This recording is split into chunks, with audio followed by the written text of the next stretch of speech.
Bienvenue au module 1 du niveau 2.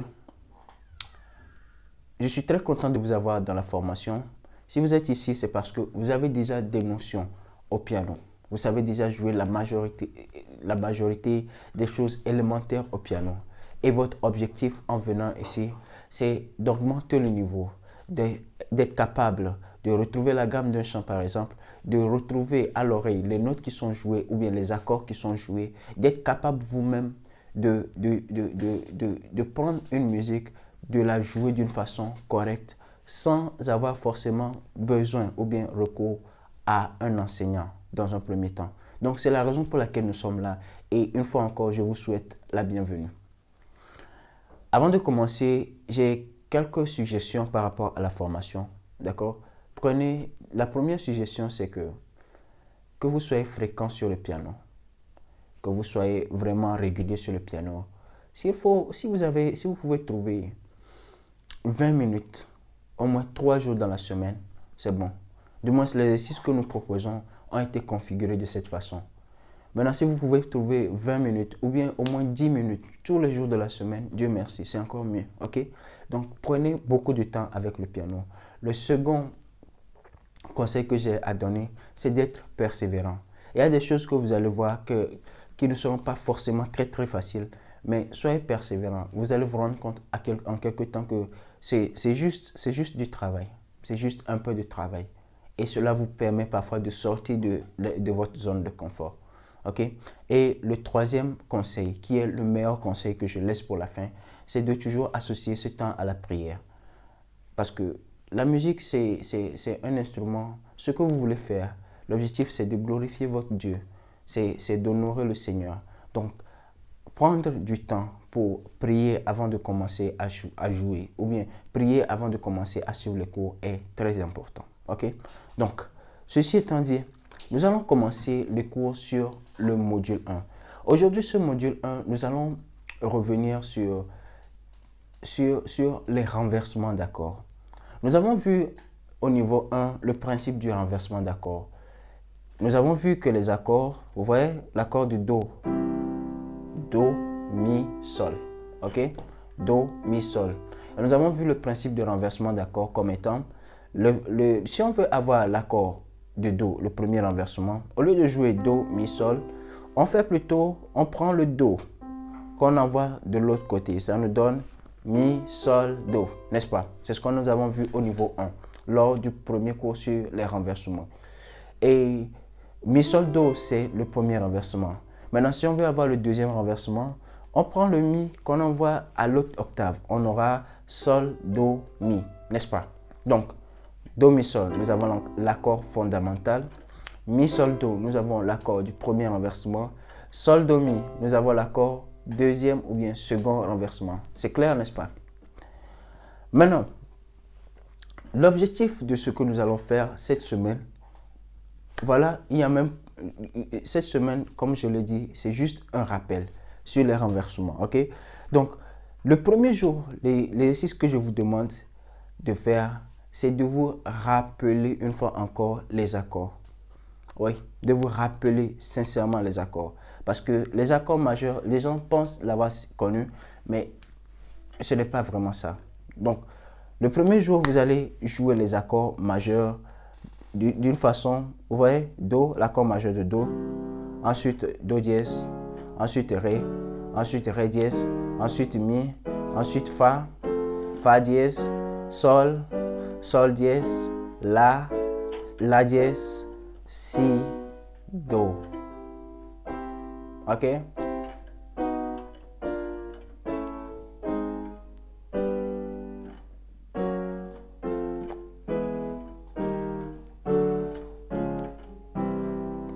Voilà l'exercice à faire pour le premier jour.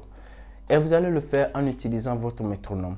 Peut-être vous pouvez commencer par 60 BPM en faisant 1,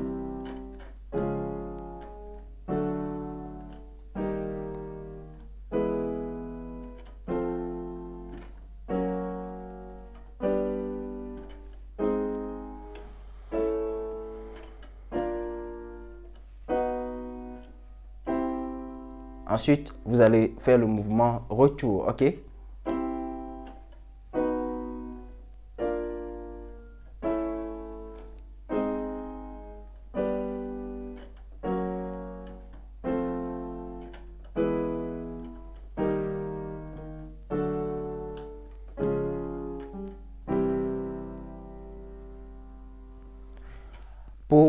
Encore comme rappel, les accords majeurs sont constitués de, pour composer un accord majeur, on prend la règle de 4 plus 3, ok?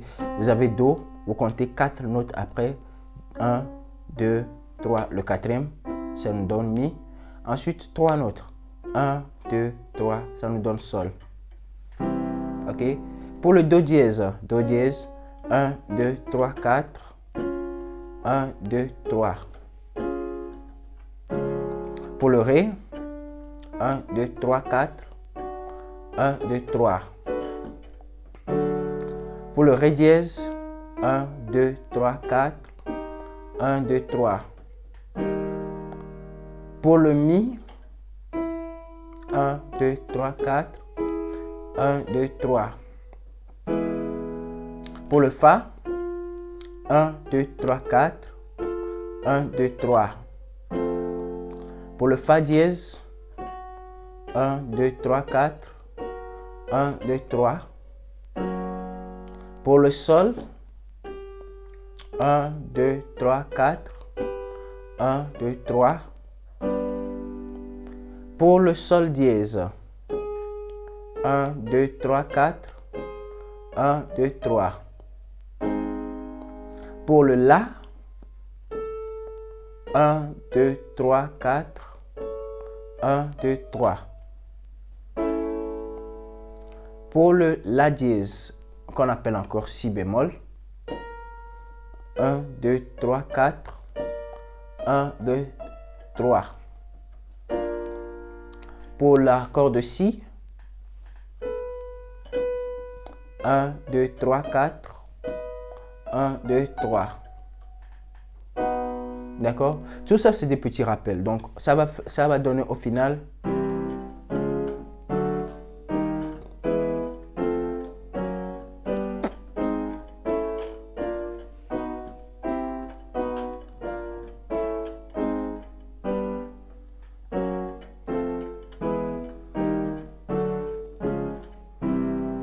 Donc, ne vous inquiétez pas si vous n'êtes pas assez rapide pour un début, mais avec le temps et avec l'exercice, ça ira, d'accord? L'objectif pour ce premier jour, c'est que vous soyez sûr, que nous soyons sûrs que vous maîtrisez tous les accords fondamentaux, les accords majeurs fondamentaux. Et que quand on vous demande Sol dièse, l'accord de Sol dièse majeur, que vous le donnez sans hésiter, ok? C'est ça l'objectif qu'on poursuit, ok?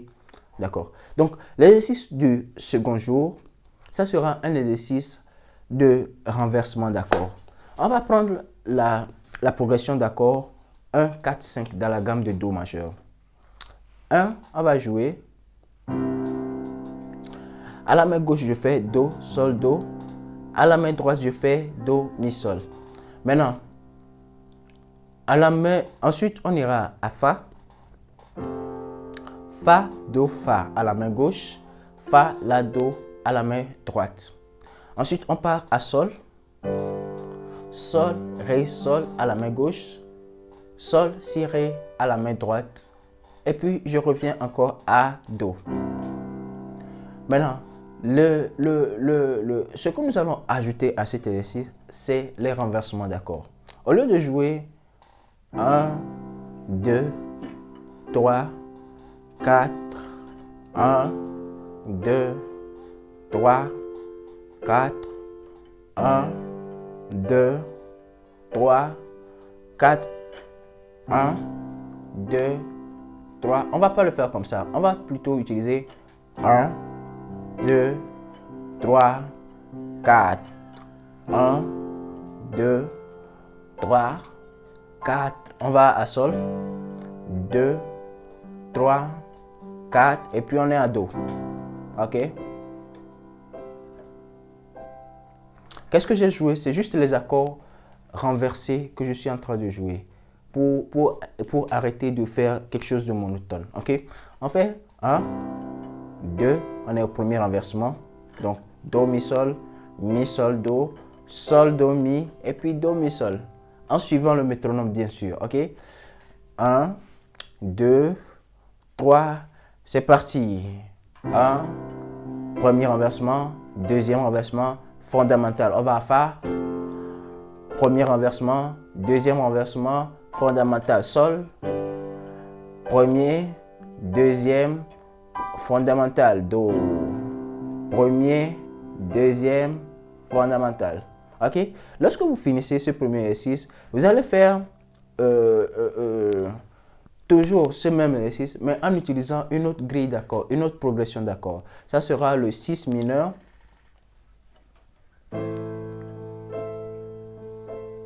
Ça sera 4, 1, 5. Je reprends 6 mineur. 4, 1, 5. Le 6 mineur, c'est le La mineur. La Do Mi à la main droite. La main gauche nous donne La, Mi, La. Ensuite, on va à Fa. Ensuite, Do. Ensuite, Sol. Donc, ça nous donne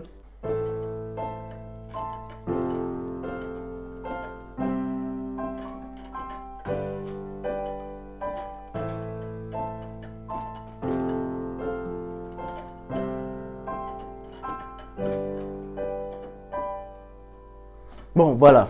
Ça a l'air un peu difficile, un peu seulement, un peu. Une fois encore, vous allez suivre le métronome, ok? Le métronome vous donne 1, 2, 1, 2, 1, 2, 3, 4, ok? 1, 2, 3, 4, 1, 2, 3, 4. Maintenant, c'est dans le 1, 2, chaque note, chaque accord fait 2 temps, bien sûr. Ok? Mais c'est dans les 2 temps là que vous allez jouer les accords renversés. Ok? Ça nous donne 1,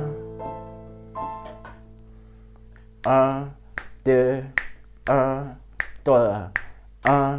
Ça nous donne accord, 2, accord, 1.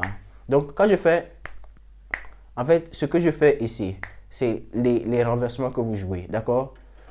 1, 1. Ok?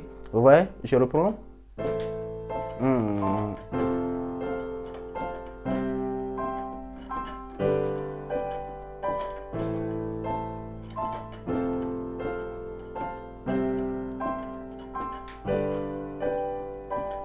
Vous mettez votre métronome, vous prenez votre métronome et vous commencez le plus lentement possible. Vous pouvez commencer là, premier renversement, deuxième, Fa, premier renversement, deuxième, ensuite Do. Quand j'ai fini ici pour le Fa, je ne suis plus revenu ici parce que ça risque d'être un peu difficile. D'accord? Donc j'ai préféré juste prendre le Do ici. Ensuite.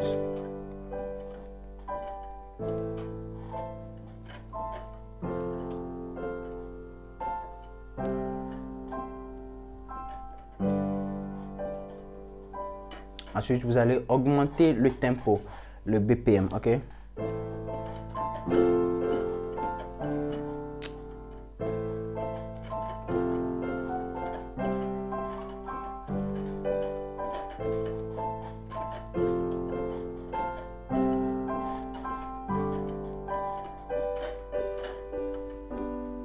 Bon, ça, ce n'est pas un exercice qu'il faut faire obligatoirement, mais vous pouvez aussi y penser.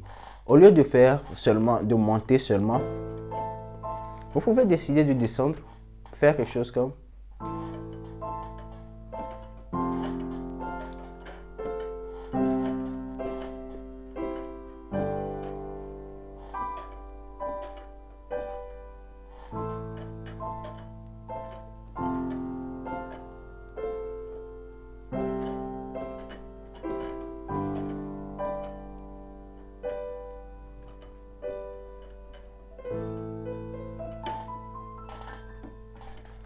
Vous voyez, n'est-ce pas? Donc, c'est tout pour le second jour. Une fois, nous allons prendre un chant que nous connaissons et ensemble, on va jouer parfois les accords. On va mélanger les accords fondamentaux, les accords premier renversement et les accords second renversement. Ok? Mon âme soupire après toi et mon esprit en moi te cherche. Toi seul est le désir de mon cœur et je vis pour t'adorer. Je reprends, ok? 1, 2, Sol, La mineur, et puis Sol encore. Je viens à Fa, un Sol, Do. On garde juste cette partie, ok? Je reprends mon Do, La me Sol, soupira La mineur, et toi Sol, et mon esprit Fa,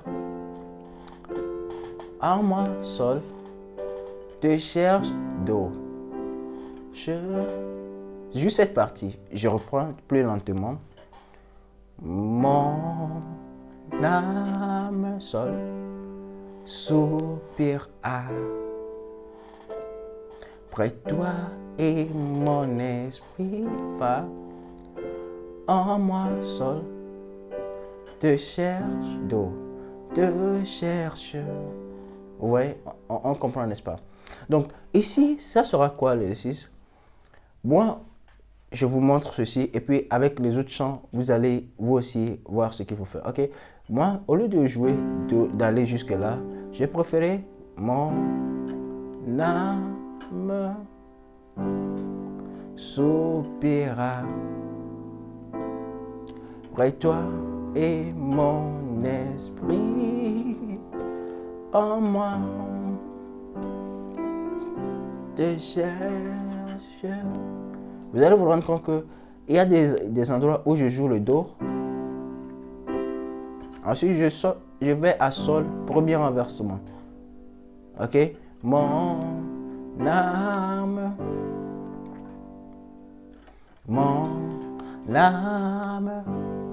Parce que c'est beaucoup plus facile de quitter et puis de faire ceci, premier renversement, Do, et jouer Sol, premier renversement, que d'aller jouer Sol et Do et d'aller jouer Sol ici. C'est trop loin. On se comprend, n'est-ce pas? Mon âme soupira. Ok? Mon âme soupira. Là, j'ai joué le La,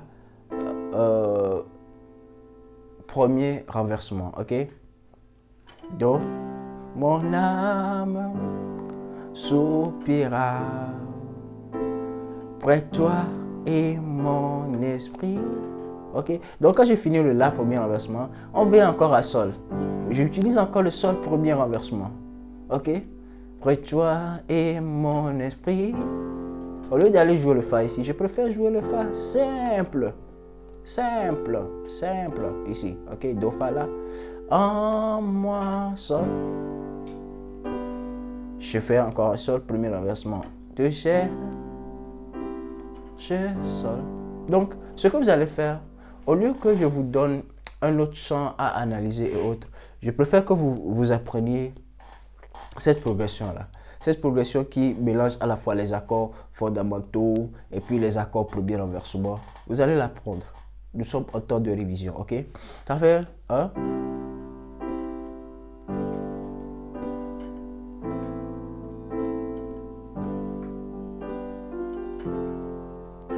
En moi te cherche. On reprend. Mon âme soupira près de toi et mon esprit en moi te cherche.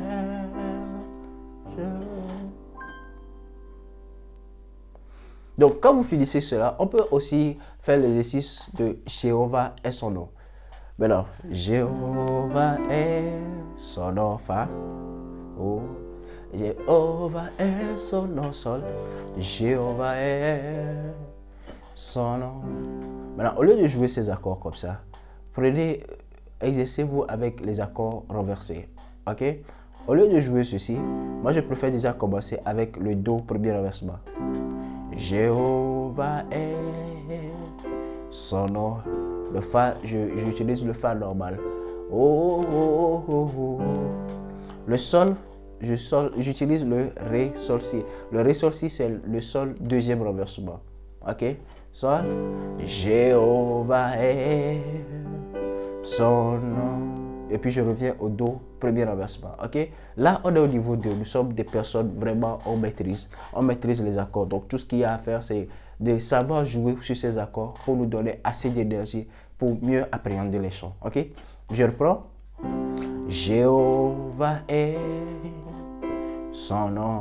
Fa, normalement, fondamental. Oh, oh, oh, Sol, deuxième renversement. Jéhovah est son nom. Bon, c'est tout pour le premier module du niveau 2. Mettez en place un programme de 3 jours d'exercice par semaine. Et en quelque temps, vous allez vous rendre compte que les choses que les autres jouent sur le piano, les choses que les autres jouent, que vous voyez les gens jouer sur Internet ou bien dans votre église, il n'y aura plus de mystère en toutes ces choses. Bonne journée, bonne soirée à vous. Que Dieu vous bénisse.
Maintenant, avant de commencer à toucher l'instrument proprement dit, laissez-moi vous faire une petite historique. L'histoire du piano a été longue et fascinante. Et cette histoire s'étend sur plusieurs siècles et implique plusieurs artistes, plusieurs inventions et plusieurs pays. Dans cette vidéo, nous allons un peu discuter de l'évolution du piano depuis ses origines jusqu'à aujourd'hui. Le piano est l'instrument le plus moderne et le plus évolué dans une longue lignée d'instruments à clavier qui existait depuis très longtemps. Les premiers instruments à clavier qui impliquent les cordes n'ont eu véritablement de succès qu'au XVIIe siècle. Alors, le clavecorde et le clavequin sont des prédécesseurs du piano. Le clavequin produit un son grâce à un mécanisme qui pince les cordes lorsqu'on enfonce ou bien lorsqu'on joue une touche du piano. Le clavicorde ressemble à un piano, mais qui produit du son grâce à la frappe des forces par une petite lame. Donc, le grand piano, c'est un marteau qui touche les cordes. Dans le clavicorde, c'est une petite lame qui touche les cordes. Dans le clavequin, c'est un mécanisme qui a été mis en place et qui pince les cordes. On se comprend, n'est-ce pas? Tous ces instruments avaient des limites importantes, y compris un manque de plage dynamique et une capacité à maintenir les notes. Il est donc difficile de jouer très fort ou bien de jouer de manière expressive.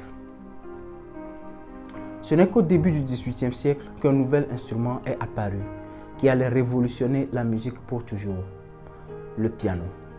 Donc le piano est apparu au XVIIIe siècle. Les premiers pianos ont été créés au début des années 1700 par Bartolomeo Cristofori. C'est un fabricateur d'instruments, il est d'origine italienne et Cristofori utilisait des marteaux pour frapper les cordes, contrairement à ce que nous avons vu avec le clavequin et le clavicorde. Et en frappant les cordes avec les marteaux, il crée un son plus fort et plus expressif que le son du clavequin et du clavicorde. Le piano n'avait pas la même taille en ce moment que notre piano moderne. Il ne contenait que 49 touches en ce moment. Et les 49 touches aujourd'hui, ou bien les jours à venir, vous allez vous rendre compte que ça correspond à 4 octaves. Cristofori a initialement nommé cet instrument le clavicimbalo col piano e forti. Clavicimbalo col piano e forti. Ce qui se traduit avec justesse par clavequin était doux et fort. Ça veut dire quoi? Le clavequin, comme on l'avait dit, le clavequin, tu pouvais le jouer, mais tu ne pouvais pas changer le volume. On se comprend, n'est-ce pas? Tu ne pouvais pas jouer plus fort, on ne pouvait pas jouer moins fort. Alors que lorsque Cristofori a créé son piano, son instrument, il lui a donné le nom de clavicimbalo col piano e forti. Ça veut dire clavequin, mais qu'on peut jouer plus fort ou plus faiblement. C'est simplement ça, ok? Après de nombreuses transformations, on lui a donné le nom, au piano, on lui a donné le nom pianoforte. Maintenant, après encore d'autres transformations, on lui a donné le nom piano, d'accord? Le piano de Cristofori s'est rapidement répandu dans toute l'Europe au milieu du XVIIIe siècle. Le piano était devenu l'instrument à clavier le plus dominant en Europe et a continué à évoluer et à s'améliorer. Ces instruments étaient joués par la musique classique. De grands tels que Mozart fit partie de la raison pour laquelle nous disposons maintenant d'une excellente gamme de littérature de l'ère classique pour clavier. Mais ces instruments avaient encore moins de capacité dynamique et de maintien que notre clavier moderne. Les améliorations ont continué au fil des années. En 1924, Jean-Louis Bassulu a inventé la pédale de sustain qui était destinée d'abord à maintenir le son. Vous voyez, le rôle de la pédale de sustain aujourd'hui, c'est de maintenir le son. Nous allons le voir dans nos prochains cours. Le rôle de la pédale de sustain, c'est de maintenir le son. Mais aujourd'hui, il y a d'autres pédales carrément qui sont des outils d'expression. Vous voyez que la pédale aussi a connu des améliorations avec le temps. Okay? Avec ces améliorations, de nombreux compositeurs célèbres ont écrit de la musique pour le piano. Ludwig van Beethoven, les amis de Frédéric Chopin. Tous ces compositeurs ont repoussé les limites de ce qui était possible au piano en créant une musique à la fois techniquement stimulante et émotionnellement expressive. Le piano moderne typique a maintenant 88 touches et s'étend sur 7 octaves. Mais l'intervention ne s'est pas arrêtée au piano moderne du XXe siècle. Les musiciens se sont intéressés à repousser encore plus loin les limites des instruments de composition. En conséquence, le piano électronique et le synthétiseur ont été créés. Le piano électronique, développé dans les années 1950, utilisent des signaux électroniques pour créer du son, au lieu des marteaux et des cordes développés environ une décennie plus tôt. Ok, je reprends.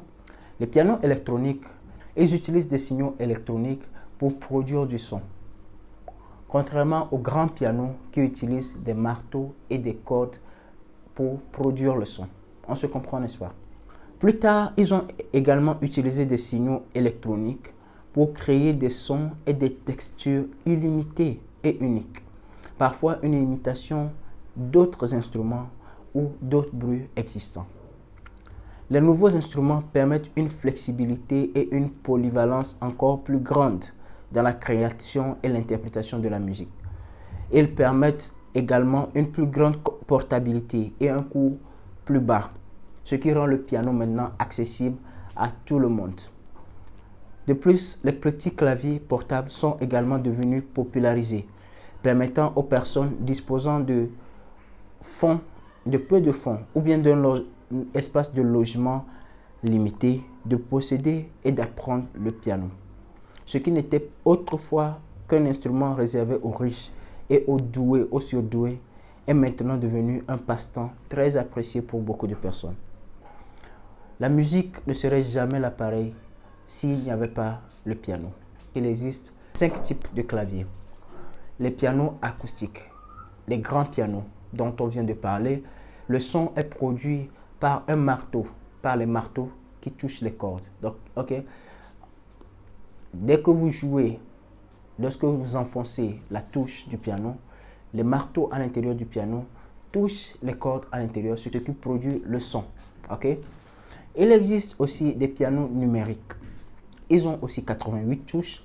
Ils ont aussi le toucher lourd du piano acoustique, mais ils sont plus portables et ils prennent moins de place, ils occupent moins d'espace que les grands pianos. La troisième catégorie, c'est les arrangeurs. Leur particularité est que vous allez pouvoir vous accompagner comme si vous jouez dans un orchestre. C'est-à-dire avec un piano arrangeur, vous pouvez jouer à la fois la batterie, à la fois la guitare, à la fois la trompette, toutes choses. Et vous pouvez chanter dessus, comme si vous étiez tout un orchestre. Ça, c'est la particularité d'un piano arrangeur.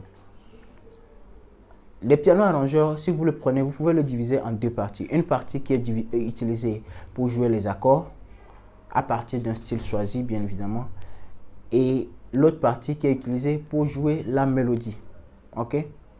Et la plupart des pianos arrangeurs ont été adaptés pour jouer à la maison. Vous pouvez l'utiliser à la maison ou l'utiliser sur scène. La quatrième catégorie de piano, de clavier que j'aimerais qu'on voit, c'est les synthétiseurs et les workstations. Ce ne sont pas les mêmes choses, mais les synthétiseurs et les workstations, on les met dans la même catégorie. Alors, habituellement, les synthétiseurs et les workstations ont été créés comme un instrument de recherche. D'accord? C'est comme si vous faites la mathématique à l'école ou bien vous faites une science à l'école.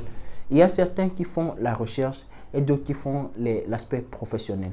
Il en est de même pour les synthétiseurs. Les synthétiseurs ont été créés en fait pour la recherche.